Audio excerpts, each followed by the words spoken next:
This isn't your first driving while intoxicated. This is your third. And so you didn't learn in '06. You didn't learn in 2017. 2017 got your second DWI. You were given probation. It was revoked. Good morning. Are you Christopher James? Yes, ma'am. And Mr. James was previously in court, entered a plea of guilty to the first-degree felony offense of intoxication manslaughter with a vehicle. I've received the pre-sentence report and also a supplement memorandum from probation that includes several letters from the victim's family members. Has everyone had an opportunity to review all of that? Yes, we have, Your Honor. Are there any additions or corrections to that pre-sentence report? No, Your Honor, I just want to make the court aware, Mrs. Addison, the deceased's wife, would have been here today to do victim impact. She had to go to the hospital yesterday. She's able to tune in, I believe, and watch us. The rest of Mr. Addison's family is here, and his mother is going to want to do victim impact at the end of sentencing. Okay, thank you, Mr. Nichols. Any witnesses with regard to sentencing? No additional witnesses, Your Honor. All right, Mr. Lewis, you may make argument. Okay. Judge, of course, this was a very tragic situation that has affected a lot of people. Of course, the decedent, Mr. Addison, his family, as well as Mr. James and his family. It was a situation where, this was a combination of a long substance abuse history of Mr. James. Hold up. The assessment that's provided in the PSI here says that there was about a 20-year relationship between Mr. James and different substances over a period of time.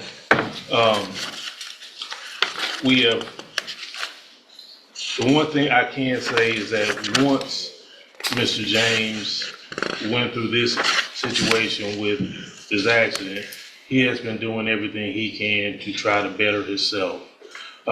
He has got his high school diploma. He's was baptized and has definitely changed his ways and going to his faith and continuing in that regard. He's also got some different certifications that he was able to receive dealing with OSHA. I think it was Men's University. Things of that nature to try to better himself, Judge. Now, it's no secret he does have a long criminal history. That even included dealing with PCP, which is the same substance that was involved in this accident. And as well as, other serious offenses. I do want to address something as far as, I know there's some situations here dealing with the jail instances, and I know how the court proceeds or looks at the situation here dealing with those. Mr. James, if you look at these situations, majority of them did come from situations involving him and other inmates, as far as any type of fight or anything like that, which unfortunately some things he can't avoid. But as far as anything dealing with being disrespectful or anything towards jail employees or things of that nature, there's one situation I think that they were talking about that it wasn't an actual write-up, but it was notated. He has been a trustee over there for a period of time at the jail as well. Now, I do want to point out that, of course, some of those situations that Mr. James was able to do to better himself, of course, could definitely increase his earning potential as far as what he has as far as his job situation. He does have significant family support. His brother is here today in the courtroom, who in any way is there to try to help him, including helping secure employment. My understanding is the plan, once he is able to be released, is for him to be moved to Houston, Harris County area, to be close to his brother, to help him with everything over there. Now, PSI did have a recommendation for his different vehicles that support that's available to him through the probation department. What I will say is that everything that has been recommended, he definitely needs and will be better for him. We are not, and ourselves are not asking for a specific number or anything like that. We just want him to be able to, of course, make amends for this situation as much as possible, which could include some of the restitution there. I think the amount is over $100,000 for his restitution there to the family. Now, like I said, he has made a plan to try to better himself. He has a family that supports him. He is doing everything he can. He understands that this was a tragic accident, but one he was definitely responsible for. And what we're asking for is as much leniency as possible from the court, for him to be able to move forward with the situation, be able to make amends as much as possible. And I think he did provide a letter to the court as well to kind of speak to that as far as an apology letter that was to the family, his family, the family of the victim, as well as to the court, Judge. And I've received that. And so that's what we're asking for today, Judge, is for everything to be considered. We understand this is, you can't bring that person back. He can't just go back to make amends with Mr. Addison, but he wants to try to make as much of amends as he can to society and do better going forward, Judge. Thank you, Mr. Lewis. Mr. Nichols. Your Honor, I think any consideration to Mr. James's due was given when he got a 50-year cap. I have no hesitation asking the court to exercise the full 50 years. This case is one of the worst intoxication manslaughters. It's on video where he plows into Mr. Addison, who's at a stoplight on a motorcycle, and while trying to get away, runs over him and the motorcycle again. It's horrific, Your Honor. This is the moment leniency slips away. The prosecution isn't asking the court to imagine what happened. They're reminding the judge there's video. A motorcycle stopped at a light. A car driven by someone high on PCP. Impact. And then another run over while trying to flee. Add to that the fact that this defendant was already on parole for drug offenses involving the same substance. And the case transforms from tragic accident to foreseeable catastrophe. What is also just inconceivable to me is that a man who's on parole for several possessions of phencyclidine PCP finds himself behind the wheel on PCP again. And this time it ends in the death of somebody. His criminal history is extensive. It starts with minor drug offenses, then a conviction for aggravated robbery, and then I believe it's 5 drug convictions all at the same time in 2020, for which he was quickly paroled out and on parole when this happened.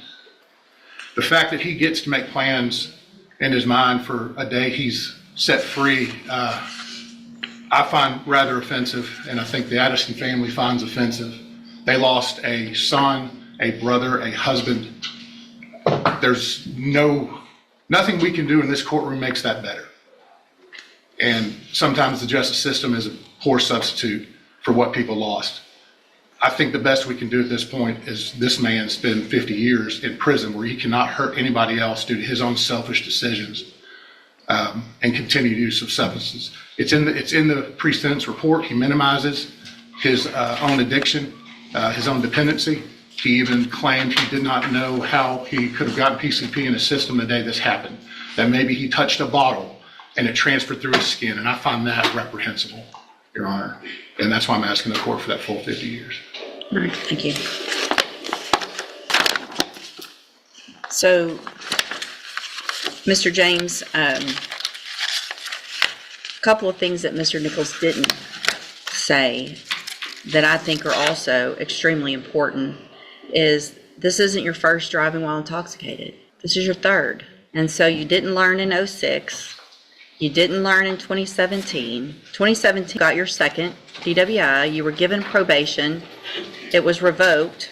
I appreciate that you entered a plea of guilty because for myself and for the family, I'm glad we didn't have to see what it looks like this would look like on a video, because it is just horrible. And the fact that you are truly saying that you think you touched something and got PCP when you have had PCP cases over and over and over again, and you're on parole for possession of a controlled substance and you kill someone. It's a nightmare. Sure, go ahead. Can I say something?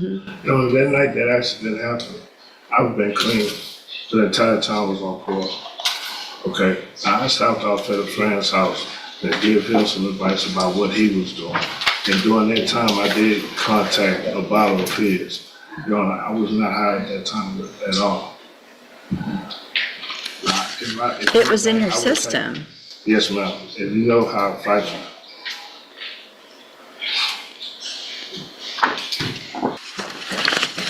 At this time, based on your history, based on the nature of this offense, I'm going to find that you entered your plea of guilty freely and voluntarily. I'm going to find sufficient evidence to find you guilty, and at this time find you guilty of intoxication manslaughter. I'm going to sentence you to a term of 50 years in the Institutional Division of the Texas Department of Correction. There will be a deadly weapon finding based on the indictment alleges a deadly weapon. You will receive credit on this sentence for any time that you've been in custody that the law gives you the right to receive. I'm going to hand you the trial court certification that shows this was an agreement and I followed it, and so you've waived your right to appeal. I have also handed you a written admonishment regarding your ineligibility to possess a firearm or ammunition. Because of the judgment entered against you, you're ineligible under Texas law to possess a firearm or ammunition. Possession of a firearm or ammunition could lead to charges against you. Firearm is a legal term, and you should read the written admonishment I provided you to see what devices qualify as a firearm. If you have questions about the laws that make you ineligible to possess a firearm or ammunition, or about how long that lasts, you can talk with Mr. Lewis. There's really so many other things I could say about how horrible this is, and rarely am I out of words, but I really don't have the words to say what a tragic circumstances based on your behavior this led to. Y'all can have a seat at council table for the victim impact statement, and we'll go off the record. The sentence is final. 50 years in the Texas Department of Criminal Justice with a deadly weapon finding attached. And that outcome reflects the full arc of this case from beginning to end. Christopher James entered a guilty plea to intoxication manslaughter, acknowledging responsibility for causing the death of Mr. Addison while driving under the influence of PCP. The court accepted that plea as knowing and voluntary, supported by sufficient evidence, including toxicology results and video documentation of the collision itself. From the start, this hearing was never about guilt. That had already been resolved. What remained was the question of punishment, and Texas law grants judges wide discretion within a first-degree felony range. The defense leaned heavily into rehabilitation and remorse. They highlighted educational achievements completed after the offense, religious conversion, job-related certifications, family support, and a plan for reintegration if released. They emphasized that James had written an apology letter and expressed an understanding, at least in part, of the harm he caused. Importantly, the defense did not ask for a specific number of years, instead requesting leniency and an opportunity for the defendant to make amends through restitution and eventual lawful employment. The prosecution, however, framed the case very differently.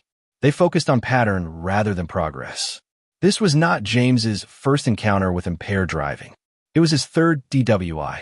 He had previously been placed on probation and failed to comply. At the time of the fatal crash, he was already on parole for multiple drug convictions, including PCP, the same substance found in his system after the collision. The state emphasized that the defendant minimized his addiction, even offering an explanation the court found implausible, that PCP entered his body through skin contact.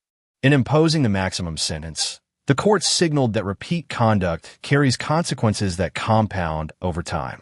The deadly weapon finding further reflects Texas law's position that a vehicle, when used in this manner, qualifies as a lethal instrument. The judge also formally advised James of his loss of appellate rights under the plea agreement and his permanent restrictions regarding firearms and ammunition. This case matters beyond this courtroom because it illustrates how the justice system balances compassion with protection. Rehabilitation is valued, but not at the expense of public safety. Addiction is recognized, but it does not excuse repeated, deadly choices, especially after years of warnings. The 50-year sentence is not just about what happened on that night.